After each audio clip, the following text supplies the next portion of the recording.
Well, let me tell you something, brothers. The following podcast contains mature content, which means it is not okay for the little Hulksters. The views and opinions expressed by the co-host, especially the brother to my left here, are not necessarily those of the host. Listener discretion is advised. And now, for your host, Matt Ritter, and the guy that I'm most sorry for what I said in that video, Travis Pointer. This is the Smackin' Raw podcast, brother. Yeah, that was terrible. I told you it was going to be bad. Mm-hmm. This is the Smackin' Raw podcast. This is episode 55, and I am your host, Matt Ritter. I am here with my co-host, Sir Cussalot Travis Pointer. And believe me, the impressions are going to get much worse as we go on. I think Randy Savage is my best. Not been holding up that sign and said brother like 17 times, nobody would know who you were supposed to be. Well, that's how you do a good impression of Hulk Hogan, is you just say brother over and over again. And Hulksters and Hulkamaniacs. Okay. Or I just hold up the sign and don't do an impression, and then you still know what I'm trying to get at. Sure. Today, we are going to talk Raw and SmackDown as always. We are also going to talk about SummerSlam 1998. And before we get started, I have a message for Mr. Stosik, the Polish Hammer, our other sporadic co-host. Phil, I'm not happy with you. You said Aleister Black is a transitional champion, and that was bullshit.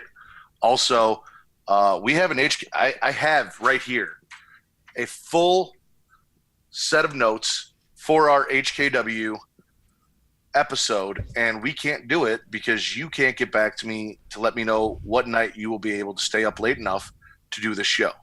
So please let me know ahead of time so that we can get the show done, because I spent a lot of time typing out a lot of shit and I was really excited about it, and you're fucking it up.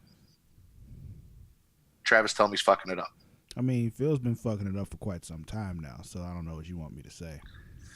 All right, let's get into the news. Right off the top, about an hour ago, they had on YouTube, Facebook, and Twitter the 32 participants come out that are going to be in the Mae Young Classic, which includes Casey Catanzaro from American Ninja Warrior, Caitlin's return, a few favorites from last year's like Rhea Ripley, Mia Yim, and Mercedes Martinez, Tainara Conti. Two of those are actually signed to NXT right now, and so is Casey Catanzaro. It was really cool to see all 32 participants come out. That will be streaming live September 5th on the WWE Network. So, Travis, you and I will discuss watching that and maybe doing some coverage of the Mae Young Classic. Okay. They mentioned Dean Ambrose on Monday Night Raw, and I want your thoughts, Travis, on whether or not Dean Ambrose is going to return before or after SummerSlam, and in what capacity he will return. They mentioned Dean Ambrose? They did. When Seth Rollins was looking for a tag team partner, they blatantly said it will not be Dean Ambrose. Not sure why they did that, but okay. Probably because he's supposed to come back right around SummerSlam, but do you think he's going to come back and help him pre-SummerSlam? Do you think he's going to show up at SummerSlam and screw Seth Rollins over and make a heel turn? Because that's what's been rumored, is that he's going to come back, and he's going to come back as a heel.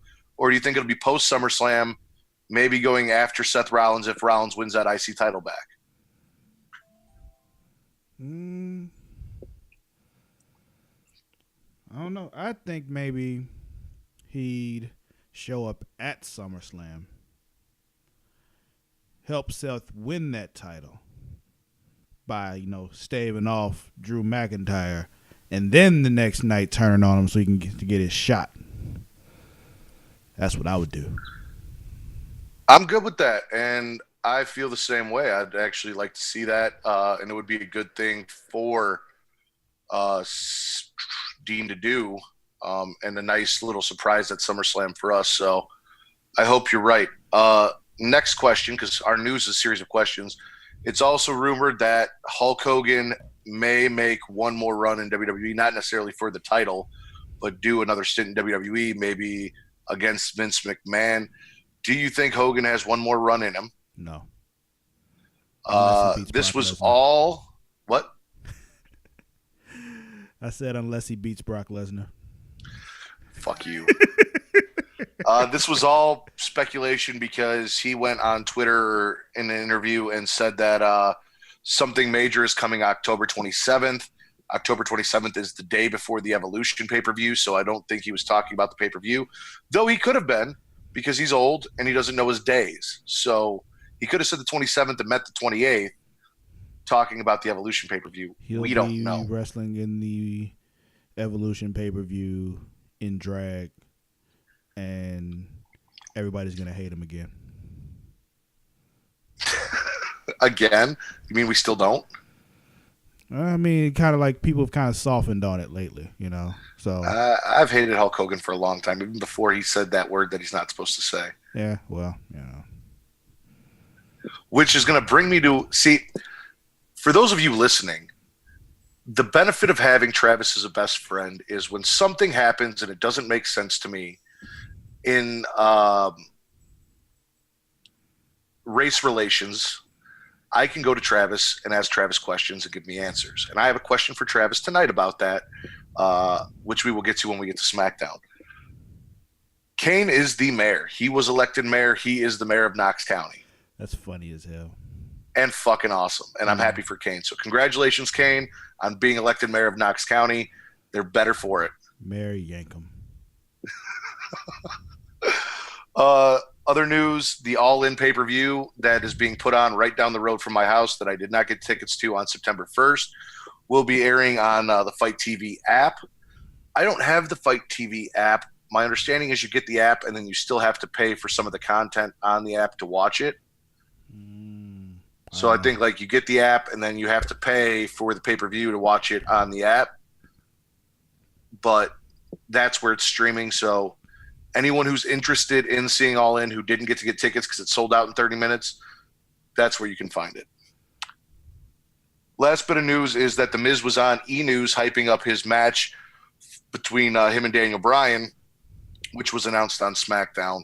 Also, the Miz and Mrs. is actually fairly entertaining. Now, this is the point in the podcast where Travis says, I'll take your word for it, because Travis refuses to watch any reality TV that isn't Big Brother. I'm about to say, be specific. I watch one reality show. I watch one, and it's my only one. It's a fucking awesome season this year, by the way, people. It is a fairly entertaining show. Kate and I just got done watching Big Brother, the episode yeah, from it Tuesday. is. It's very entertaining. No, not Big Brother. Miz and Mrs. Are they on Big Brother? No, but The Miz was on The Real World, and I know you used to watch The Real World. Yes, I did used to watch The Real World. All right, Travis, let's get into Raw. Right off the bat. There's one thing I want to make sure you knew that I got confirmation of this past week. The King will be at that appearance. Yeah, I was listening to JR's podcast, and he did mention that the King will be there. So yeah.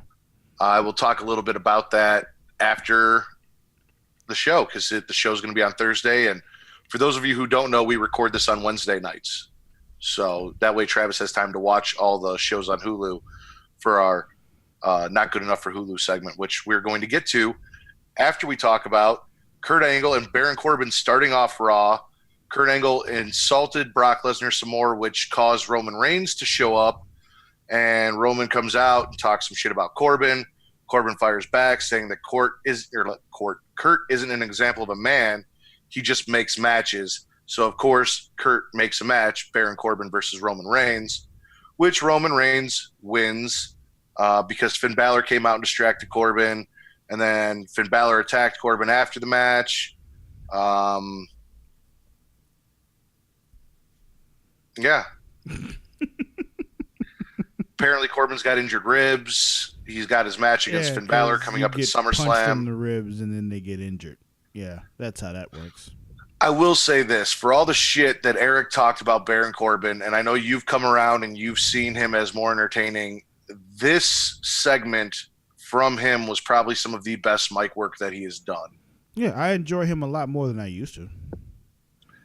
So, also, that's all it took. Also, Roman Reigns had stepped up to be Seth Rollins' partner in a tag team match later that night. And Corbin informed Roman Reigns that Steph said, you can't compete twice in a night, which is fantastic because really, do we need to see Roman Reigns compete in 2 matches a night, like Do we need to once see a him month, compete in twice a one? month? What? Do we need to see him compete in one? Well, he's still signed, and Vince wants him to. So whether we want to see him or not, we're gonna have to deal with it. But I don't need to see him twice a night. So thank you, Stephanie, for making sure that Baron Corbin let Roman Reigns know he could not compete twice that night. I concur. Um, then Roman Reigns asked Corbin how his ribs were doing and punched him in the ribs because he's a dick. Mm-hmm. While we're on the subject of that tag team match, Seth Rollins ended up having a handicap match because his partner was taken away against Dolph and Drew, who I'm going to refer to as D&D. Dolph got the pin, but Drew McIntyre was the legal man in that match, which was kind of fucked up. Like, I don't know if that was a fuck up on the ref's part or if that's how it was supposed to be, but that's the way it was supposed to go. Was the ref fucking up, and I think that ref should be fired. I agree. We don't take any half measures here on the Smackin' Raw podcast. If you can't do your job, you're gone. Yeah. No suspension. You're fucking fired. Yeah. If you can't do your job, we'll replace you with somebody who can. Cheers to that. I mean, that's just how I feel. You know, it's bad enough they sat there and made Seth Rollins take on two Ds at once. You know. Yeah, D and D. Yeah, just two Ds. It's just two Ds is too Double much. D. No, two Ds is not too much. Oh, Double it D is. is perfect. Two Ds perfect. is too much for one man. No, I disagree. I don't. This is how I feel. Two Ds is entirely too much for one man to take on. Well, if it's double Ds, yes. If it's two Ds at one time, I agree with you. I don't know, man. I think we might be talking about two different kind of Ds. I'm almost certain we're talking about two different kinds of Ds. Like I said, if you're trying to take two Ds at once, that's definitely too much.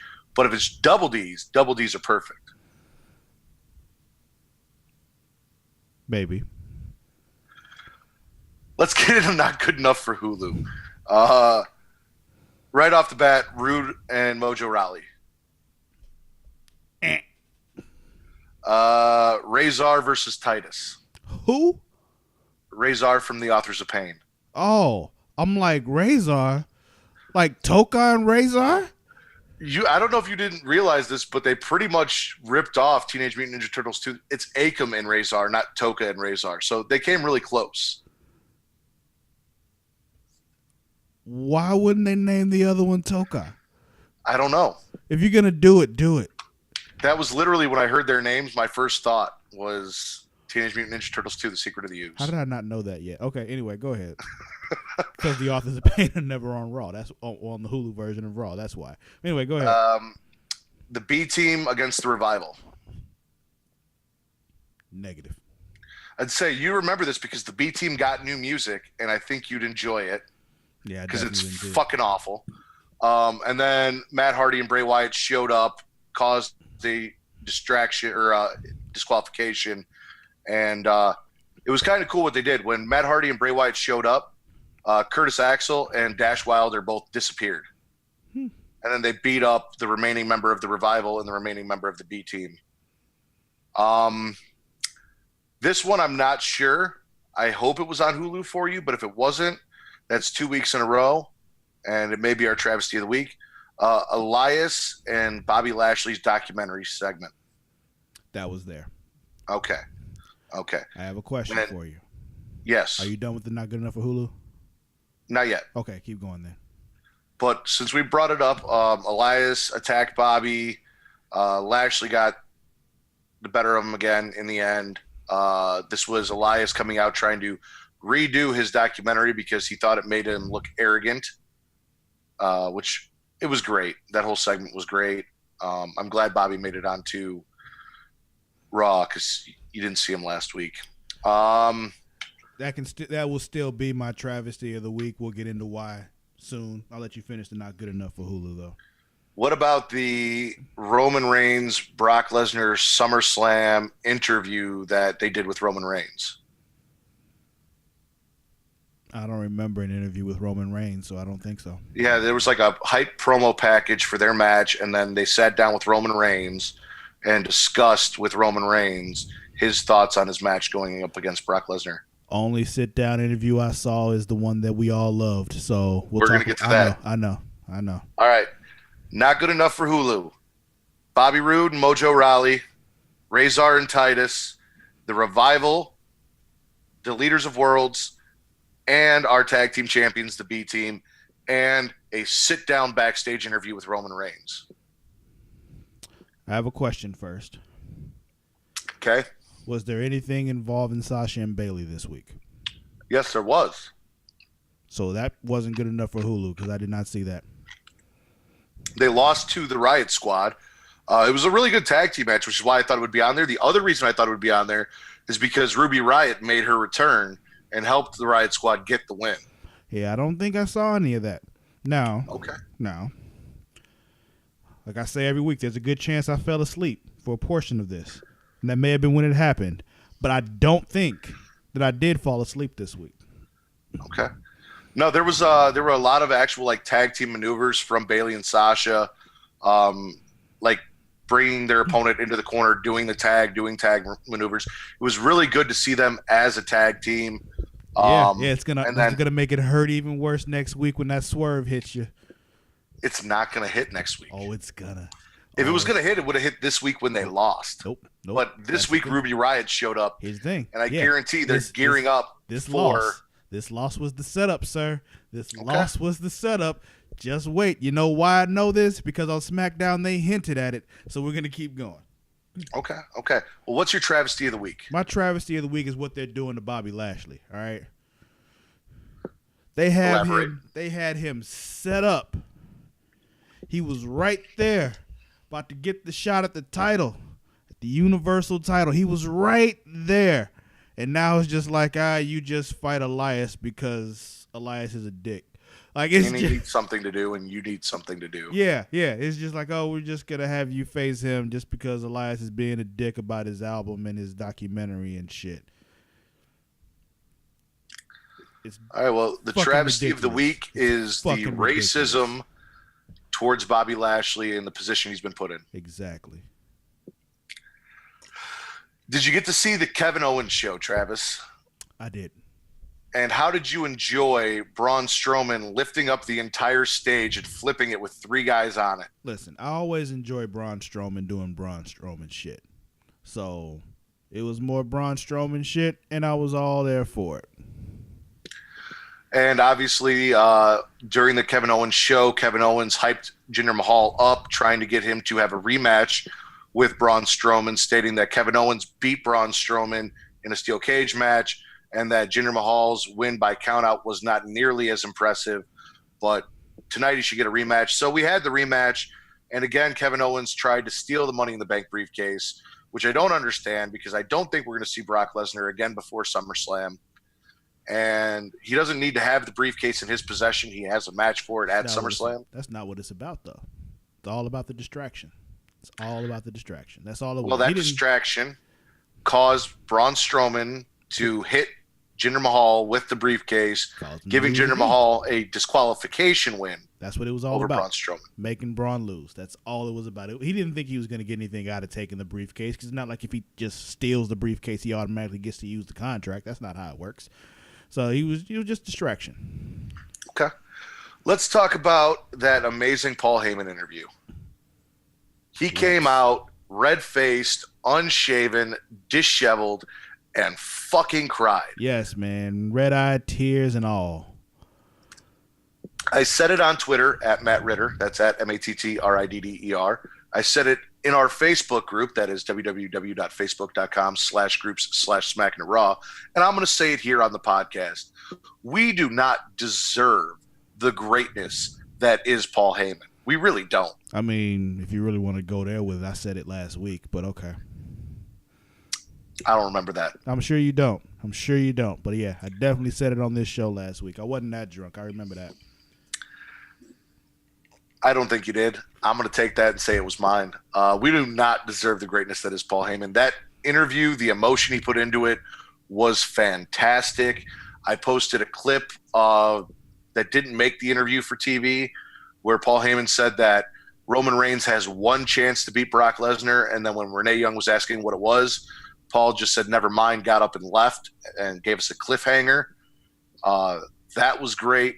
Him talking about how Brock knows his family, all of it, the tears, just fucking fantastic. So here's the thing. At SummerSlam, I'm going to go ahead and say this now. Roman is getting this win. And I'm going to tell you how Roman is getting this win. You ready? You listening? Listening. Are you guys listening? They should be, because I'm about to just drop some gospel on them right now. Bring it. So what's going to happen is Roman's going to get that win because Paul is going to help him. But he's not going to just outright just help Roman Reigns himself. No. He's going to help him by showing up with his new client. I don't know who this new client will be, but he will have a new client, and that client will cause Brock to lose that match. He did get asked during that interview if he would be the advocate for someone else, and he said, how do you just advocate for someone else after advocating for Brock Lesnar? I can't just go out and grab anybody, some random person. So there might be some truth to that. Let us know what you guys think in the comments, because we would really appreciate it if you guys, while watching along and listening along, gave us your thoughts on what's going to happen at SummerSlam, what's going to happen with Paul Heyman, whether or not Sasha and Bayley are going to be lesbians. Let us know what you guys think in the comments, and we'll be sure to reply back and talk to you and tell you what we think of what you think. It'll be fun, and Travis will probably make fun of you. Last up from Monday Night Raw, and I'm going to double check this so I don't have to go back to Monday Night Raw like I do most weeks. Paul Heyman, Seth Rollins, KO, Boston Hug Connection, not good enough. Yep.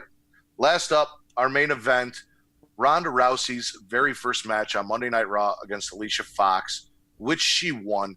Travis, when you were watching this match, I don't know if it's actually Ronda Rousey or if this is the style they're trying to portray with her. But doesn't it look like she isn't taking any care whatsoever in the way she's throwing these women around with these judo tosses and shit? Like, Alicia's not landing the way they normally land when you get tossed by somebody. I think that's more on Alicia than it is on Ronda. Okay. But what I noticed in this match was two things. One, Ronda should have been disqualified several times. Why is that? Multiple closed fists. Oh, come on. Second of all, nobody does that shit anymore. Pay attention how many people actually throw actual punches, though. Pay attention. The Undertaker, all the time. When's the last time The Undertaker was in the ring, Matt? Greatest Royal Rumble. Months ago. And then he had that live event at Madison Square Garden. Months ago. Okay? That's my point. How many times do you watch a match on television and see somebody throw a closed fist? Isn't the Superman punch a closed fist? And that's like 3 times a match every time Roman Reigns he should be disqualified also. Anyway, besides that, we need to get Ronda some ring gear. We need to get her some new ring gear. Let me tell you why. Because it seems like every time she does a move, she's adjusting her clothes. Oh, yeah, I noticed that. She's constantly pulling the shorts out of her camel toe. Yeah, and then adjusting her top and shit every time she does a move. So we need to get her some actual ring gear so we don't have that problem anymore, because that's distracting. I'm with that. I noticed that Natalya is an awful friend, because at the end of this match, when Ronda was getting her interview done, Natalya clearly saw Alexa coming. She didn't try and stop Alexa. She didn't try and really warn Ronda. She just backed up and said, "Oh," and let Alexa attack Ronda from behind. Now, Travis, if you were in the ring getting interviewed and I saw somebody besides Braun Strowman coming to attack you from behind, I would step in the way. I would try and help you out. I'd at least let you know. If it was Braun Strowman, I'd probably turn and run, and that would be your cue to follow me. That'd be all I needed. But because it's like, yeah, you're running, and I'm like, oh, I should probably run too. But outside of that, I'm with you, because yeah, she should have helped somehow. She's a shitty friend. I agree. We are going to go from one women's championship match to another over on SmackDown, because SmackDown was pretty much all about Charlotte and Becky Lynch and their friendship, their tag team match, and now them being competitors. And it really, to me anyway, Tuesday night made it seem like it was Charlotte versus Becky, and Carmella's just kind of like an afterthought. Like, it's a foregone conclusion that either one of them was going to beat Carmella. Now it's just which one of them is going to beat Carmella, which I don't think is going to happen. I think Carmella's going to come out on top. I think Carmella's going to get that win. I really do. I think they're going to cancel each other out. Yeah, I think they're going to cancel each other out, and Carmella's going to get that win, and then they're going to end up facing each other afterwards. That's what I think is going to happen. But go ahead. But they did have a tag team match against the Iconics. Poor Billy Kay and Peyton Royce got boring chants while they were trying to cut their promo on the way down to the ring. I have a question for you, Matt. I have a request. Okay, what's your request? Can we find some type of aisle somewhere and hold pinkies and walk down the aisle? I'm absolutely okay with that. Yeah. We need to like hold pinkies and walk down the aisle somewhere. Yeah. I'm good with that. Okay. They were getting boring chants, which kind of sucked for them, and the promo really wasn't that bad. And once they got to like the meat of it, they got heat. Here's the thing about their promos. It's not that their promos are bad. They last too long. I can see that. It's one of those things like, you're doing too much build up here. Get cut to the chase. Where's the chase? How do we cut to it? Come on, let's go. And that's something they're going to learn in time. That's also something that comes with the writers trusting them more and them not having to, like, John Cena talks about it and other guys talk about it. When they get stuff from the writers, they read it, they get the gist of it, and then they go out and they kind of say what they want. Whereas a lot of talent, especially newer talent to the main roster, are reading directly what they're given word for word because they don't want to piss the writers off. You need to get a little bit more clout so you can do what you want. Yeah, I'm with you. Exactly. We started off the night with another Randy Orton promo, just like last week. I enjoyed this one immensely. Well, I was going to say the big takeaway from it is he will become so violent that people will want to change the channel during his feud with Jeff Hardy. But they won't. Oh, no, they won't. Because I think people want to see more violence. That's what I'm saying. That's what he said. You'll want to change the channel, but you won't change the channel. Yeah. And I like this Randy Orton. I want this Randy Orton to be around forever because I've told you before. I'd like this Randy Orton to do more other than just come out and cut promos at the beginning of shows. I want some RKOs. I want him to be fucking some shit up. Though Jeff Hardy wasn't here, so he didn't really have a reason to come out. If Jeff Hardy was there, he'd have fucked him up again.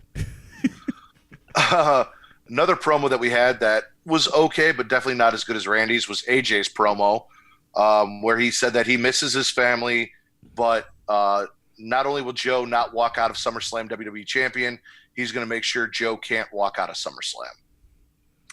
Mm-hmm. And Joe was not impressed at all with that promo. Not at all. I wouldn't have been either. Whatever. He just like, yeah, whatever. I'm Samoa Joe. Fuck you. All right, Travis. Now is the part where I ask you a question about race and stuff. Okay, go ahead. The New Day had a backstage interview. They kicked the backstage interview out, and Kofi Kingston put on a wig and a suit and changed his voice to impersonate what can only be described as a white male interviewer, similar to what Dave Chappelle does. Mm-hmm. Now, he didn't go for the white face like Dave Chappelle does. My question is, and don't get me wrong, I'm not offended. I don't give a shit. I know it's for comedy reasons, but why is it okay in a comedy instance for a black person to imitate in the manner that he did a white interviewer, or in Dave Chappelle's case, put on whiteface, but for comedy reasons, blackface is not okay? Here we go, sir. Kidding. Honestly, what it really comes down to is the history behind it. It's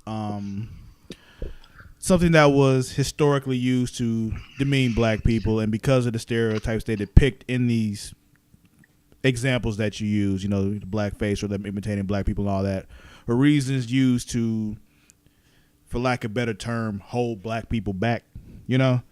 And it's just these kind of things reinforce that.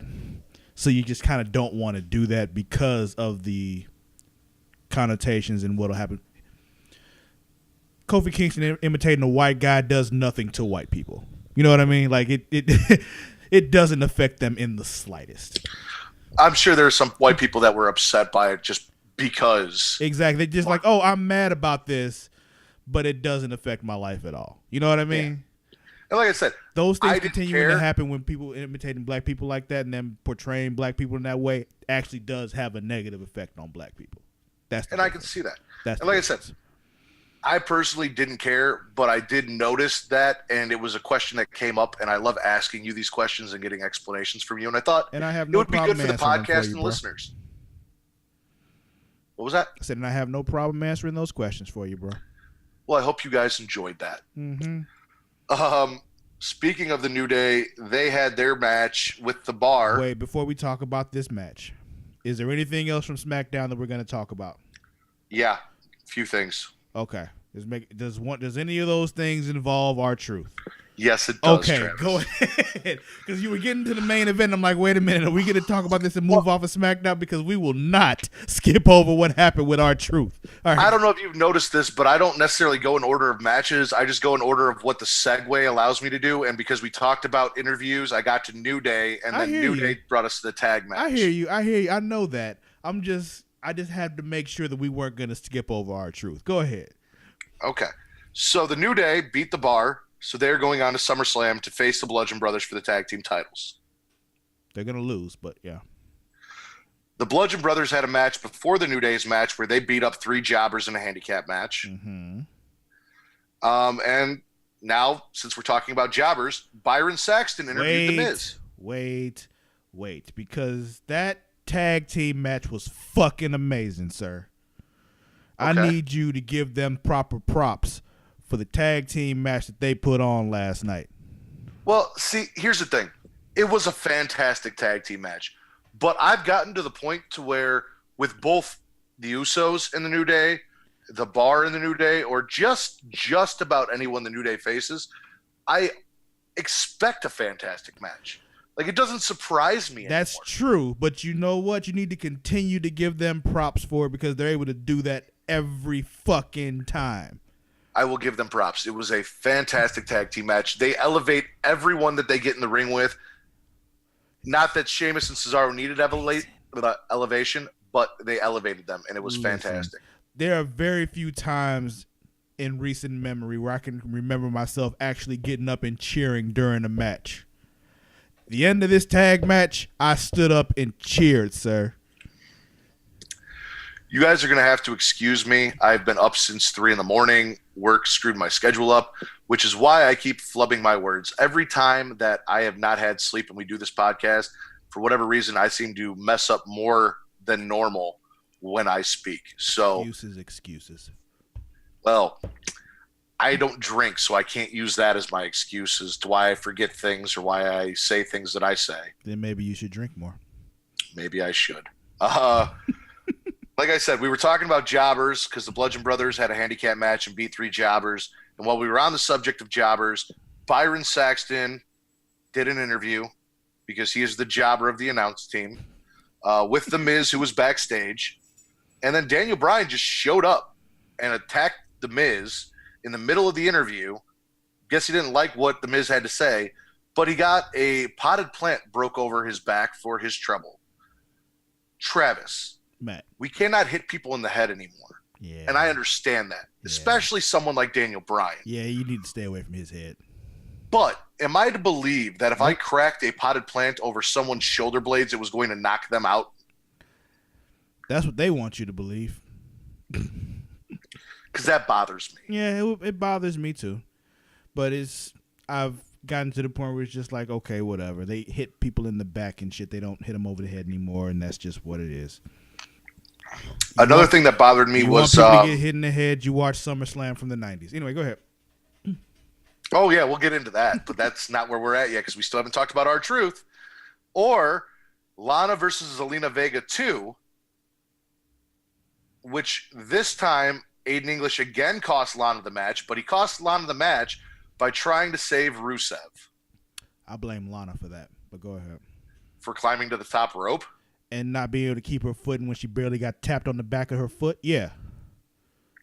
You hit a leg, caught her leg. No, that was her fault because she shouldn't have still been that low on the ropes anyway. She should have been at the top by then. That's her fault.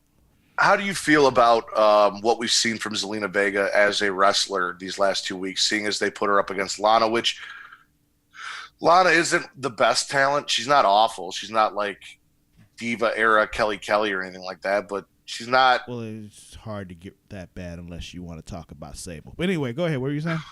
We will talk about Sable tonight. No, just how do you feel about her in ring performance? I mean, like I said, not bad.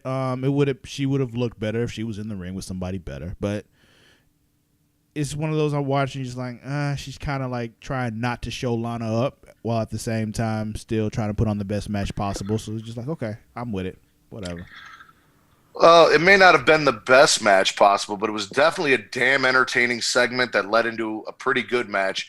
We had R-Truth backstage interrupting a Shinsuke interview. He had Ty Dillinger with him, and R-Truth said, and I quote, "I am going to get a title shot against you the same way everyone else gets a title shot, by beating Carmella." Yes. Listen, when I heard him say that, I laughed harder than I have laughed in weeks, Matt. Like, I was dying. What have I been saying for so long? So then we get a match where, from my understanding, if R-Truth had won, he would have been added and turned the United States Championship match into a triple threat match. Unfortunately, he lost to Shinsuke. Dude, also, just watching that match, I think before, like, recently, people have forgotten how fucking good R-Truth is in the ring.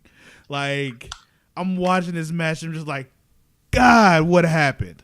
Like, why did you get fucked? You are so fucking good. And it's ridiculous. What? I didn't know the reason he hasn't been around is because he was injured. Well, yeah, recently he had been injured. I'm talking about, like, back, No, but ago. I'm just, while we're on the subject, they said that he's returning from an injury. I didn't know he was injured because there's so many wrestlers now that they just don't have shit for that aren't on the show. Mm-hmm. Like, if we put the Iconics on, we can't have Mandy Rose and Sonya Deville. Mike Bennett or what's his wife's name? Mike Kanellis is never on the show. I'm about to say Michael Bennett plays for the Eagles now.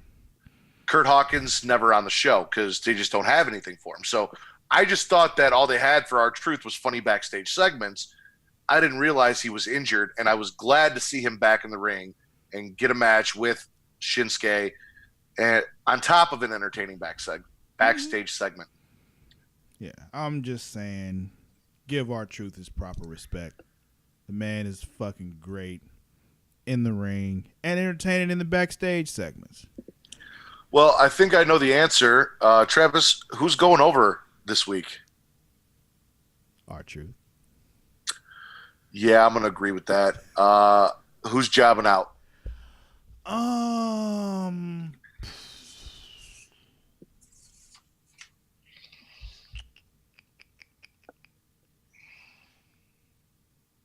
Gonna say poor old Seth. Yeah, I think I am going to go with Lana. I can see that. Also, I have to change my who's going over. As much as I loved R-Truth, Paul Heyman is going over. I'll give you that. All right. Well, let's move on to the topic that you guys picked for us this week. It was actually my original choice, and you guys just voted the way I wanted you to, so that worked out perfect. But we did a poll over at our Facebook group, again, facebook.com/group/SmackinItRaw, to see which SummerSlam pay-per-view you guys wanted us to talk about this week. And SummerSlam 1998, Highway to Hell, won. Travis, before we get into it, overall 99. Thoughts. What? I watched 99. You're a dick. Overall thoughts of SummerSlam 1998. I miss JR and the King more than words can say, sir. Like, God, the difference. It's not just JR and the King, like the violence. Well, that too. We'll get to the actual matches. I'm just talking about the commentary during the matches. We'll get to that. I'm just saying overall, like, God, JR and the King was so fucking good. And it's just, I miss that so much. Now to the actual matches. All right, so we were matches, held except in Madison Square Garden. Undercard wasn't so great. But anyway, go ahead. Well, we had the event in Madison Square Garden. The very first match, which I enjoyed for the simple fact that I forgot that the strap for the European title was fucking green. I did too. I don't know if I just didn't notice it because TV wasn't that good back then. That might be what it is because I don't remember that at all until I saw that. I'm like, was it always green? Yeah. Anyway, go ahead. D'Lo faced Val Venus in a fairly entertaining match for the European title. For whatever reason, I don't know if I missed something leading up to the pay-per-view or if it went somewhere after this, but the ref strangely got involved with the match for no reason whatsoever. Another ref that should have been got fired. Mad when Val pushed him off of him. Yeah. Like, he got in there for no reason because Val Venus put on the chest protector, which, if it's okay for D'Lo to wear, why is it not okay for Val Venus to put that on? Well, because D'Lo was cleared to wear it because he had a pectoral injury. I put up air quotes for you all just listening to the podcast.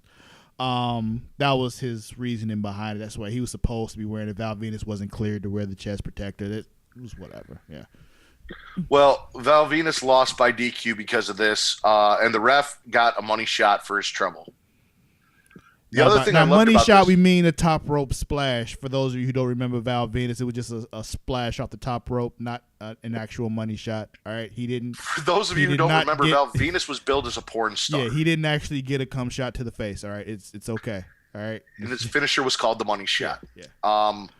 Also, a thing I loved about this is, and I forgot about this, when D'Lo was European champion, he was billed from European cities.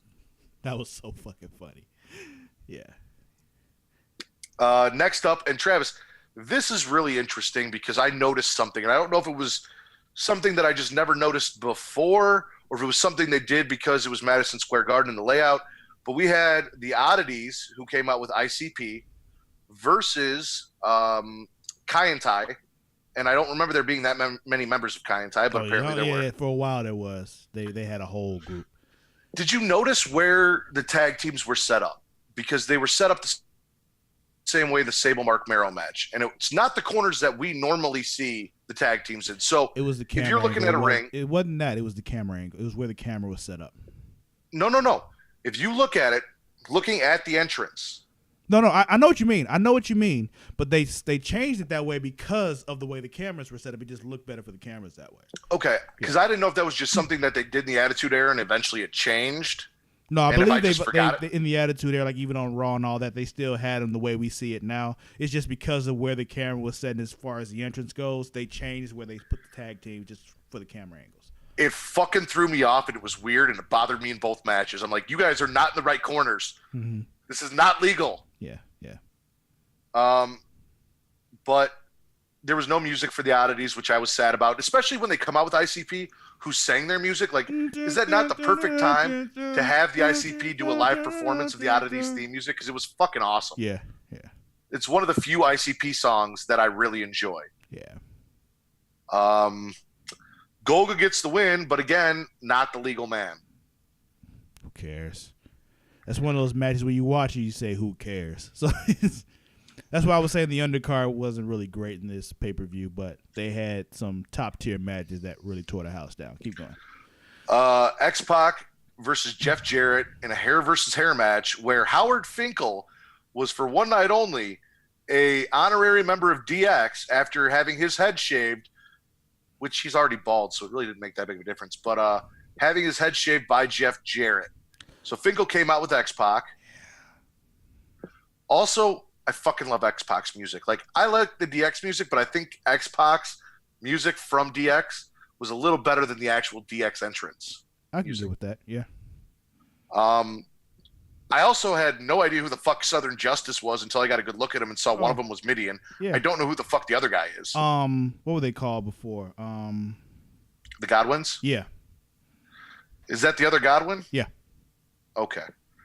Well, they're Southern Justice now, and they were Jeff Jarrett's backup, which did him absolutely no good because after X-Pac got the win and they went to shave Jeff Jarrett's head, The New Age Outlaws came down along with a slew of wrestlers to hold down Jeff Jarrett, to get his head shaved. And did you notice The two shitty things Clippers? about this? Yeah. What? The shitty Clippers? Yeah.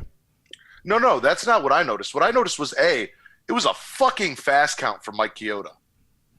And B, you cannot tell me that Mike Chioda, who had not been knocked out or anything during this match, didn't turn around and see all the shattered guitar pieces all over the ground. Yeah, but he had before no he way counted of that 1, 2, knowing 3. who did what if he didn't see it. He couldn't prove it. But you have seen there be weapons and things in the ring, and the ref like stops the match and kind of questions. He didn't even question. He just went down 1, 2, 3 and fast counted the shit out of that, and that was it. So I think Chioda had a little vendetta against Jarrett there, or maybe they were short for time. Man, I think it was more of a time thing than anything, but yeah. Did you enjoy that match, or was that another one of the undercard matches? It was good. I enjoyed it. Okay. Sable had an intergender tag team match against Mark Marrow and your girl Jacqueline. This was the debut of Edge as, I think it may have been pre-brewed Edge. Yeah, it's pre-brewed because he started off, he was feuding with Gangrel, but then his Christian was at that time billed as his brother, and he joined Gangrel, and then later on Edge joined with them. Yeah. So this was him lurking in the crowd. He was actually lurking in the crowd during the D'Lo Val Venus match, I think, early on in the night. Mm-hmm. He was announced as Sable's partner, and Sable and Edge beat Mark Marrow and Jacqueline. You want to talk about Sable's in-ring wrestling here, Travis? Because you brought it up earlier. Or lack thereof. I don't know. You watch this, the whole, like, from her entrance to the end, you can tell, like, she just wanted to be on TV. Like, it's just, when you watch her, you can tell. Like, even when she walks down into the ring, she's supposed to be a face, and she doesn't even high-five the fans or anything. She's like, don't touch me. That kind of shit as she's walking down and shit. Gets into the ring. She's not really, it looks like, yo, are you even really trying? Like, it amazes me, too, because, like, you had Sunny, who was so engaging with the fans and so charismatic, and really, Sable's only popularity was the fact that she was willing to get naked on TV and then was willing to get naked in Playboy. That was one of those things, like, Sunny even said it about Sable in different interviews when she was like, you stand still very well. Careful what you say. That is Brock Lesnar's wife. Oh, he's still married to her? I believe so. Oh, I didn't know that. And they have children. Yeah, whatever. But yeah, I'm just like, yeah, you stand still very well.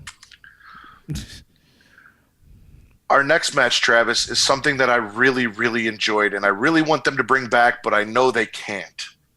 That is the Lion's Den match, which, hold on. So I'm going to get there. The Lion's Den match took place in another part of Madison Square Garden. So I'm curious as to whether or not people had to, like, buy tickets just for the Lion's Den match, or if they got up out of their seats and went into the theater to watch it and then got back up and came back for the next match.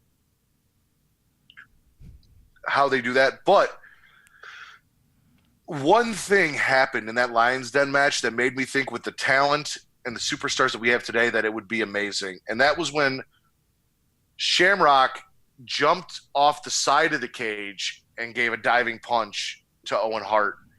Watching him, like, run up the side of the cage and leap off it, I loved that. And I look at the talent that we have today and the cool things that they could do, because it's not quite what the UFC cage is, but because of UFC, I don't think we'll ever see another Lion's Den match. Yeah, well, they'll never do that because they'll look like they're trying to mimic it, UFC. Go ahead. Though if we did SummerSlam 2018, Brock Lesnar versus Roman Reigns is the perfect time to do a Lion's Den match, WWE. Brock Lesnar versus Bobby Lashley. That would also be really good. So it is the second perfect time to do it, just because I really want to see it again, because I really enjoyed it. And, I mean, Owen Hart's fantastic. I think Shamrock was very underrated for the time that he went there. Oh, Shamrock was great, yeah. Being, the first UFC guy to really come over and cross over. You had Dan Severn there, who refused to throw in the towel and just took off and said, fuck it, halfway through the match. Shamrock beats Owen, which is good for Shamrock. I believe 19... It was like you just woke up and you thought it was a dick and you just swatted at it. Like, that's way too close to my mouth. Here's the thing. I have no idea how that happened. At all. um, Oh shit. you made a face, or you're not a fan of the Lions Den matches? Not, as I was watching, like I remembered them happening, but as I'm watching this, I'm just like, Well, the one with Shamrock and Blackman, which I believe is SummerSlam '99, which is what you wanted to watch, they introduced weapons, and that might make it better. yeah, because I'm watching this, I'm just like, this is them trying to have a pro wrestling style match in an MMA ring, and it's just like I'm not really enjoying this because I don't know. It's like you're trying to do what UFC does without doing what UFC does, and But it was before UFC really did it. I know. I'm saying like in retrospect, this is what it feels like to me. At the time, I'm sure I probably like enjoyed it a lot more. I don't remember, but I thought it was really cool because I looked at it as the time period. I looked at the differences between the UFC cage and this cage, and not anything against UFC because UFC is real and there's some awesome shit that goes on. But I feel like professional wrestling and that style is so much more entertaining inside a UFC cage than an actual just straight up fight. oh, I hear you. You're right. It's just if I want to see that that kind of entertainment, I need it in a wrestling ring. That's just how I feel about it. In that kind of environment they did in Lions Den, I want to see a UFC fight. That's that's all. Okay. Our next match was the tag team title match. So Kane and Poor Mick. Mankind Poor Mick. are tag team champions. Kane did not show up. I should probably do both hands there. Did not show up. So Mankind went to Vince and he's like, listen, I might as well just give up. It's a handicap match. It's no DQ. I can't win this. Just give them the titles. And Vince, being the asshole that he is, pumps Mick Foley up to go get his ass kicked because he just wanted to see Mick Foley get his ass kicked. Yeah, He doesn't even like DX. He doesn't like the New Age Outlaws. He just likes watching Mick Foley get his ass beat. Yeah. So he's like, come on, you're Mick Foley. It's no DQ. You can do this. If anyone can do this, you can do this. Now go out there and win this match. And by the end of it, Mick Foley's like, yeah, you're fucking right. I'm fucking Mick Foley. I'm a hardcore god. I can fucking do it. And he loses. Of course, and not only it was a handicap match. Yeah. Not only does he lose, but the New Age Outlaws brought the dumpster back out in reference to when they put both Cactus Jack and Chainsaw Charlie in a dumpster and shoved it off stage, which was months before this. Yeah, go ahead, Travis. Was he in there the whole time? I believe Kane was. Like, so he just rolled out there with him and just laid down in the dumpster for the entire match? Yeah, well, we've seen wrestlers lay under a ring for an entire show. I hear you. It's just like he's a big dude, and that wasn't really exactly a space where you can stretch out. Like, how does legs not fall asleep and shit? I don't know. Also, there's not a lot of room, and then you throw Mick Foley in there first on top of it. I think they you saw they kind of lingered first before they dropped him in. I think they were giving him time to move out the way. Yeah. Mick Foley gets thrown in the dumpster. Like I said, it was a reference to when the New Age Outlaws shoved Cactus Jack and Chainsaw Charlie off the stage in the dumpster, which was months before this happened. New Age Outlaws, new tag team champions. Kane then, as Travis referenced, stands up out of the dumpster with a sledgehammer and proceeds to beat his partner, who he didn't show up to defend the tag team titles with the sledgehammer. Yeah, fuck him. And then the New Age Outlaws said fuck it and took off. Yeah, he's back with his brother now. He don't need Mankind. Fuck him. Did you notice that the tables looked smaller? No. So if you guys watch this, and you might want to go back and take a look, they set a table up in the corner. But the table itself only sat on the middle rope. It didn't extend up to the top rope. And it wasn't like they had it far out. It's just it wasn't a long enough table to set up like the tables that we're used to now. Yeah, you're right, actually. Didn't even think about that. Yeah, the tables were smaller. I took good fucking notes, Travis. I took good fucking notes. Yeah, they had smaller wood back then. Next up, and I'm sure this was your favorite match of the night, we have what might possibly be the best intercontinental feud ever: The Rock versus Triple H. Bro, listen. I remember the build up to this match. All right, like I remember watching Raw every week and The Rock coming out to the ring with the ladder and talking about how he's going to climb the people's ladder rung by damn rung by damn rung. Like every week. And I'm like, oh, I love this so much. I'm like remembering this and I'm just like, why don't we have somebody else like The Rock now? Like we need more Rock in our life and we don't have it and it hurts my soul. I Now I agree. gotta watch It was him on Ballers. that IC feud was a fantastic You feud watch that really Ballers, elevated both Triple H and The Rock to the main event. What'd you say? So do you watch Ballers? I do not watch Ballers. You should watch Ballers. I got a lot of shit I'm watching. I hear you, but you should add Ballers to that list. Ballers is great. I just finished Cloak and Dagger finally. Well, Cloak and Dagger just ended. Yeah, but I just binge watched the entire season Saturday with okay. Kate. But I say, yeah, it came out a week at a time. So, and So the season finale was this week. So we recorded everything, and I think we watched one episode, and then we watched the entire season on Sunday. So, good show though. It was also cool because this is a time where you didn't see a lot of ladder matches. Like the Hardy Boys really made ladder matches possible, and now we see ladder matches all the time. First? What? So can we just talk about Cloak and Dagger first? No, we can't because that's not this podcast. But it was so good. We got so many podcasts to do that, and we're running short on time. We've got one match after this to get to before I close out the show. Cloak and Dagger is so good. I'll tell you what, Travis. If you want to pay more money to run over so we can talk about Cloak and Dagger, that is on you. I already resigned to the fact when I saw the time that we were going to run over anyway. So, hey, go ahead. Finish what you were saying. I'm just fucking with you. Go ahead. It was one of the greatest feuds. Like I said, ladder matches were rare at this point in time. You didn't see a lot of them, so that was really cool. It was a fantastic match. Triple H won. He also came out with live entrance music from the DX band, as I'm going to refer to them. And it was a different kind of ladder match, too. Like, a lot of times when you see a ladder match, it's all about the high spots and the high flying and shit. Well, that's not what these guys do. So, you know what they did? They came out and they just had a brutal fucking match, and it was great. It was. Another brutal fucking match was our main event, which was Austin versus The Undertaker, which you have no idea how happy it makes me to watch my two favorite Attitude Era competitors, one all-time favorite competitor, period, in a main event match that Undertaker explicitly said, I'm kicking Austin's ass. Kane, stay out of it. Everyone stay out of it. This is my shit. And it didn't go well for him. He lost. He got up and handed Austin the smoking skull belt back, and there was a mutual sign of respect there. It wasn't a pretty match. It wasn't Undertaker Shawn Michaels or anything like that. Well, they beat the hell out of each other. Stone Cold were never pretty matches. They were always what JR referred to as a slobber knocker. That's what you got when you had Stone Cold in the ring.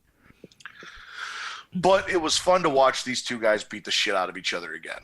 Oh yeah. Just beat the living dog shit out of each other. It looked like a real fight. You got the Undertaker leg drop through the table. Just great shit. And a very slow 3 count from fucking Earl Hebner, which I don't get. Look, leave Hebby alone, all right? He's got a lot on his mind, man. He was busy.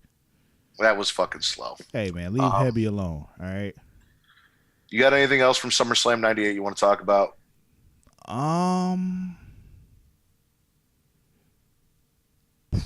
No, I don't think so.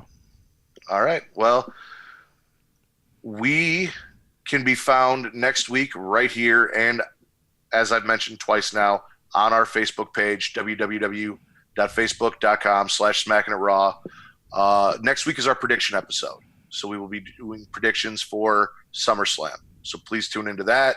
I'll try and post them on the Facebook page as well. Travis, they can find you on Twitter at Sir Cussalott. That is at SIR_CUSSALOTT. Me on Twitter. Oh, sorry, that's Twitter and Instagram for you. Me on Twitter at Matt Ritter. That is at MATTRIDDER. Any shows we need to talk about? Any other announcements or anything we need to make? Nothing at this time. All right. And don't miss our live post show for SummerSlam. Other than that, that's it for tonight. Trev, say goodnight. I love you. We are Smackin' a Raw, and we are that damn good.